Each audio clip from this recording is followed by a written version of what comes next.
अस्सलाम वालेकुम स्टूडेंट्स। तो आज हम पीएमसी का यूनिट नंबर 4 का एक टॉपिक पढ़ने जा रहे हैं। इसका नाम है speed of sound. Speed of sound पहले हम डिफरेंट मीडियम में बात कर लेते हैं। तो speed of sound in any medium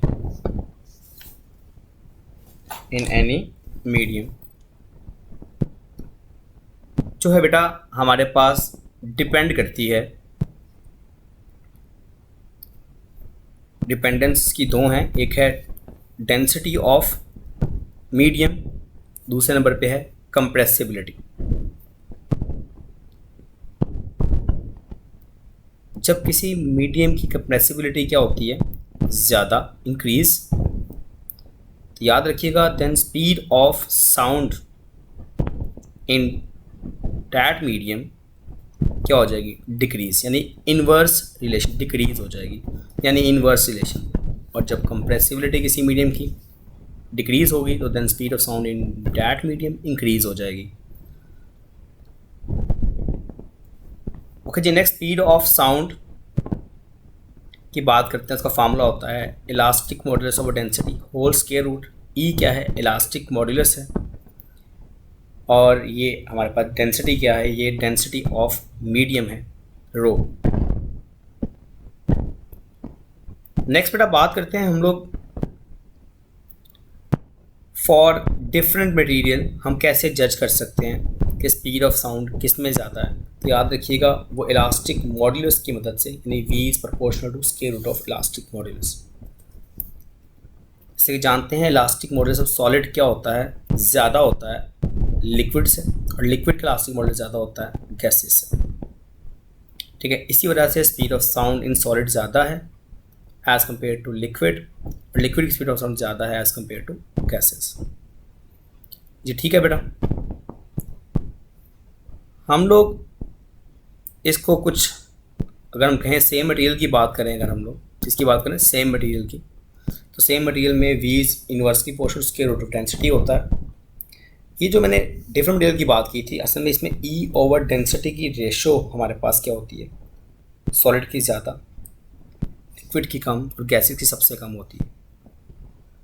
जी ठीक है बेटा। ओके जी, नेक्स्ट बात करते हैं हम लोग साउंड वेव्स। कौन सी वेव्स होती हैं, लॉन्गिट्यूडनल वेव्स होती हैं। बना रहा हूँ कुछ लॉन्गिट्यूडनल वेव्स, मैं आपको पहले ड्रॉ कर रहा हूँ कंप्रेशन, फिर अब ये रेयर फ्रैक्शन ड्रॉ कर रहा हूँ। मेंशन कर लेते हैं इसको, वो हमारे पास ये कंप्रेशन पार्ट है, ये रेयर फ्रैक्शन पार्ट है। कंप्रेशन में हमारे पास प्रेशर इंक्रीज कर जाता है, वॉल्यूम डिक्रीज कर जाता है, बट डेंसिटी क्या हो जाती है, इंक्रीज। रेयर फ्रैक्शन में प्रेशर डिक्रीज, वॉल्यूम इंक्रीज, और डेंसिटी भी डिक्रीज। जी ठीक है बेटा। अब speed of sound in air की बात करते हैं, जो कि हमारा मेन टॉपिक था। ठीक है बेटा, इसे हमने स्टैंडर्ड टेम्परेचर प्रेशर में मेजर किया, और वो आई 332 metre per second. 332 metre per second. Speed of sound in vacuum याद रखिएगा हमेशा क्या होती है, या फ्री स्पेस में क्या होती है, वो होती है 0 मीटर पर सेकेंड। अब हम बात करते हैं स्पीड ऑफ साउंड को दो साइंटिस्ट ने मेजर किया था, न्यूटन ने और लैप्लास ने। न्यूटन ने न्यूटन मेथड कहा था, लैप्लास ने लैप्लास करेक्शन कहा था उसको। न्यूटन ने कहा था टेम्परेचर कांस्टेंट रहता है during compression and rarefaction, average translation kinetic energy भी कांस्टेंट रहती है। ये किस प्रोसेस में होती है, आइसोथर्मल प्रोसेस में होती है। इसकी इक्वेशन क्या होती है, P V is equal to constant. Isothermal modulus हमारे पास क्या आता है, यानी ई की वैल्यू क्या आती है, वो पी के इक्वल आती है। सो स्पीड ऑफ साउंड का फार्मूला क्या आ जाएगा, इलास्टिक मॉड्यूलस और डेंसिटी, और वैल्यू पुट कर देंगे तो P over rho whole square root आ जाएगा। वो करता हूँ अभी मैं। At S T P V की वैल्यू क्या आती है, 281 मीटर पर सेकेंड, और इसमें परसेंटेज एरर कितना होता है, 16%। जब ओके, लैप्लास ने इसमें करेक्शन की और कहा कि ड्यूरिंग कंप्रेशन या रेयरफेक्शन टेम्परेचर कांस्टेंट नहीं रहता, हाँ अलबत्ता हीट क्या रहती है, कांस्टेंट रहती है। पता हीट क्या रहती है, कांस्टेंट। हीट कांस्टेंट रहती है, एडियाबैटिक प्रोसेस होता है ये। तो P V gamma is equal to क्या आएगा, कांस्टेंट। और एडियाबैटिक मॉड्यूलस हमारे पास क्या आता है, वो आता है गैमा पी के। वी की वैल्यू आएगी इलास्टिक मॉडुलस ओवर डेंसिटी, यहाँ पे पिछले वाले में पी ओवर रो लिख लें, यहाँ पे आ जाएगा गैमा पी ओवर रो आ जाएगा। At S T P value निकाली तो क्या स्पीड ऑफ साउंड की वैल्यू, तब 333 मीटर पर सेकेंड आ गई। इसमें परसेंटेज एरर फाइंड किया तो बेटा वो हमारे पास आया 0.3%। जी बेटा ठीक है। अब गैमा के बारे में जान लेते हैं। गैमा बोलते हैं मोलर कांस्टेंट को और इसकी वैल्यू होती है Cp ओवर Cv और डिफरेंट होती है ये फॉर डिफरेंट गैसेस। जैसे कि हम बात कर लेते हैं मोनोटॉमिक गैस की, उसके लिए गैमा 1.67 होता है। डाइएटॉमिक गैस अगर हो तो उसके लिए गैमा हमारे पास 1.4 होता है। और पॉलीएटॉमिक गैस हो अगर हमारे पास तो उसके लिए गैमा होता है 1.29, जिसे अप्रॉक्सीमेटली 1.3 भी कहते हैं। ओके जी, नेक्स्ट बात करते हैं हम लोग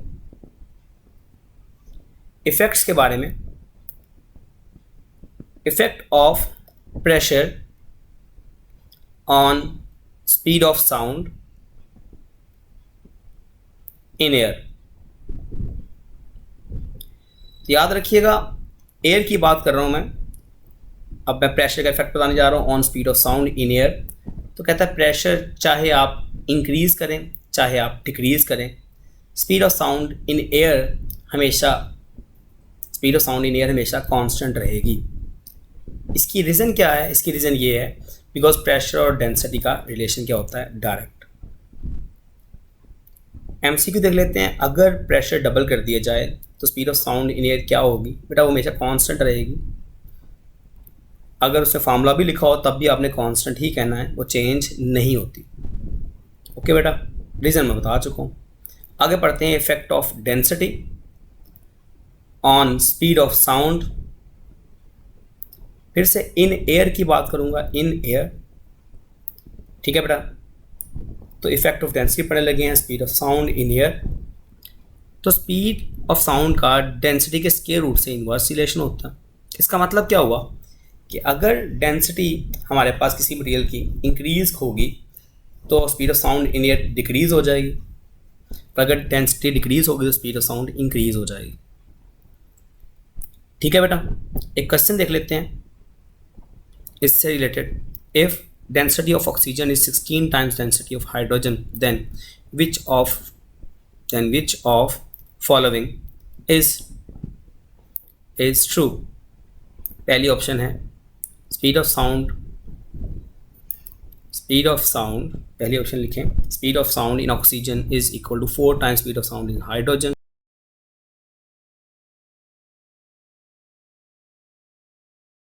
डेल्टा नॉन ऑफ दिस। ये बुक की लाइन थी बेटा, बेसिकली इसे एमसी को बनाया।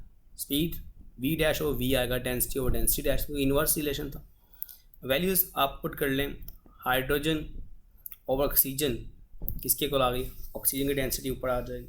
वैल्यूज़ पुट करेंगे अगर आप तो ये आएगा speed of sound in hydrogen over speed of sound in oxygen is equal to 16 times हो जाएगा density of hydrogen over density of hydrogen. Cancel हो गया बेटा ये तो आंसर √16 आ गया, जिसे 4 बोलते हैं। इसे सौ के लिखें तो speed of sound hydrogen is 4 times speed of sound in oxygen आ जाएगा, तो ऑप्शन होगी बीटा। ठीक, ओके जी, नेक्स्ट चलते हैं आगे।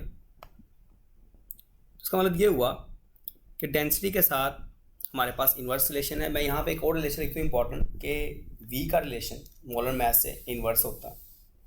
किसमें स्पीड ऑफ साउंड ज़्यादा होगी, मेरा हाइड्रोजन ही होगी, मोलर मास कम है इसका। जी ठीक है बेटा। अब आप बात करते हैं effect of humidity on speed of sound in air. फिर हम लोग एयर में बात कर रहे हैं, ये भूलना नहीं है आपने, ठीक है।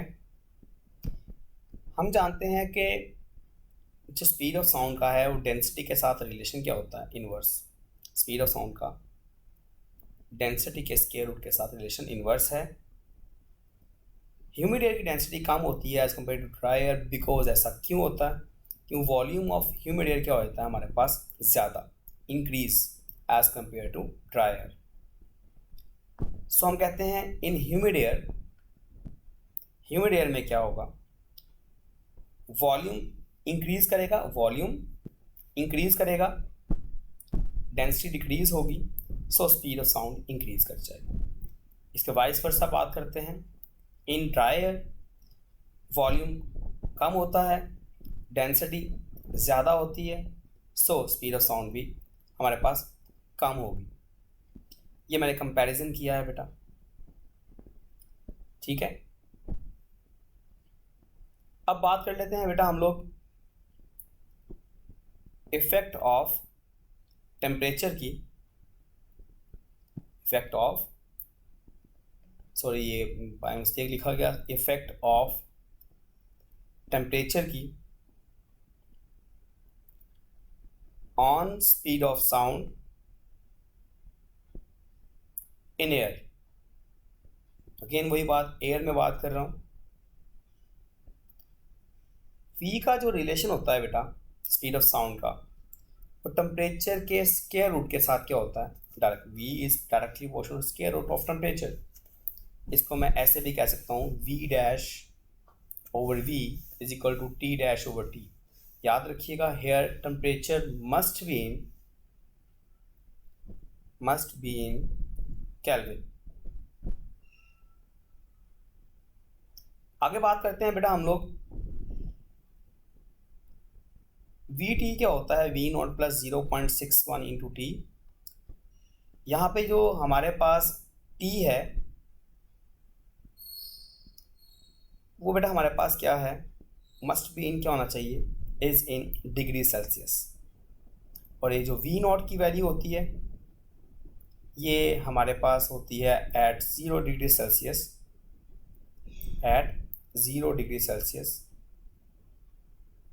332 मीटर पर सेकेंड। किस तरह के क्वेश्चन आते हैं देख लेते हैं स्पीड ऑफ साउंड में इफेक्ट ऑफ टेम्परेचर के। तो लिखें,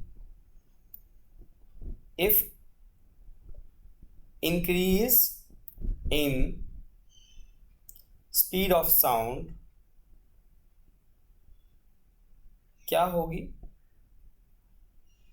what is increase in speed of sound, if rise in temperature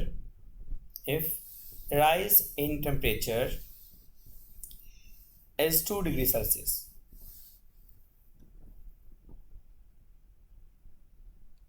तो बेटा आप इसकी ऑप्शंस लिख लें यहाँ पर, 332.61 metre per second, 333 metre per second, 332 metre per second delta, none of this.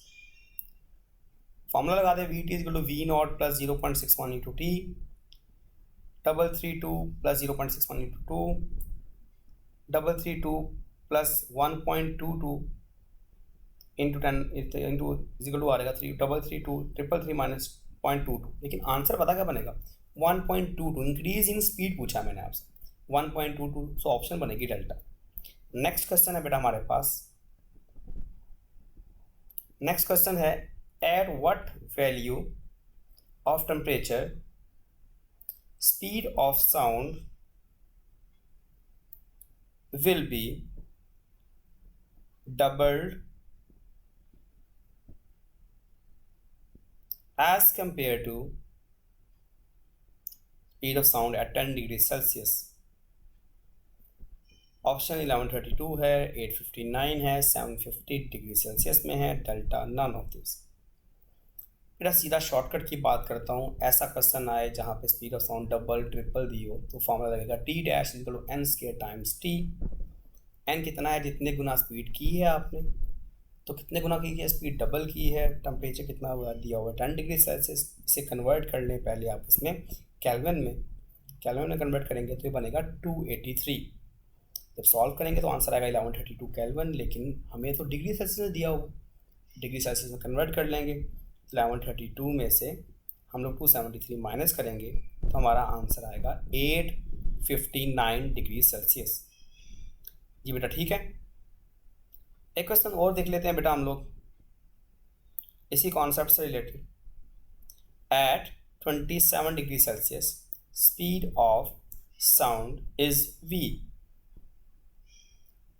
what will be the speed of sound in air at 327 degree Celsius. देखें बेटा, अब हमें √2v दिया हुआ है, 2v दिया हुआ है, 4v दिया हुआ है, नन ऑफ दिस। तो v dash over v is equal to square root of t dash over t आ जाएगा। Temperature must be in kelvin.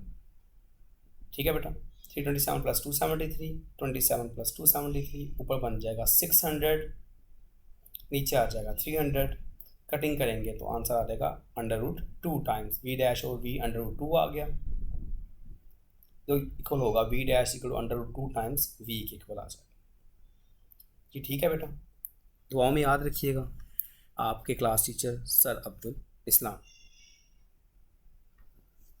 कोई भी बात पूछनी हो आप मुझसे कमेंट में पूछ सकते हैं, और भी बच्चों को इस चैनल के बारे में बताएं ताकि वो इससे फ़ायदा उठा सकें। अगेन बेटा लाजमी दुआओं में याद रखिएगा। जज़ाकल्लाह, अल्लाह हाफ़िज़।